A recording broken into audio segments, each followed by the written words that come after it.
बॉलीवुड के कुछ लोग बस इस बात से नाराज हो रहे हैं कि भाई इजराइल जैसे देशों में बॉलीवुड गाने छोड़कर आखिर एक भोजपुरी इंडस्ट्री का गाना कैसे इतना ज्यादा वायरल हो सकता है। जी हाँ दोस्तों, इस टाइम पे इजराइल में भोजपुरी गाने, एक से दो गाने जो लगातार बहुत ज्यादा तेजी से वहां के सोशल मीडिया प्लेटफॉर्म पर वायरल हो रहे हैं और वहां के सोशल मीडिया इन्फ्लुएंसर, वहां की लड़कियां भाई उस पर डांस करते हुए नजर आ रही हैं। एक इन्फ्लुएंसर ने भाई बताया कि उनको भोजपुरी गाने बहुत ज्यादा पसंद हैं, खास करके पवन सिंह के और खेसारी लाल यादव के भोजपुरी गाने वो बहुत ज्यादा सुनते हैं।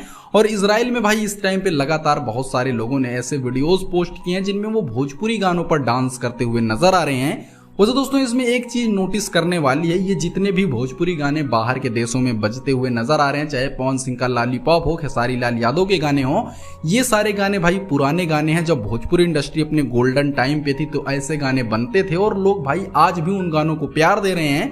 तो बस हमारी भोजपुरी इंडस्ट्री को इसी की जरूरत है कि साफ सुथरे गाने लाए जाएं, जिससे भाई जब भी लोग इनको सुनना स्टार्ट करें तो लोगों को भोजपुरी गानों की लत लग जाए। खैर दोस्तों, इस पर आप क्या कहना चाहेंगे, कमेंट जरूर कीजिएगा।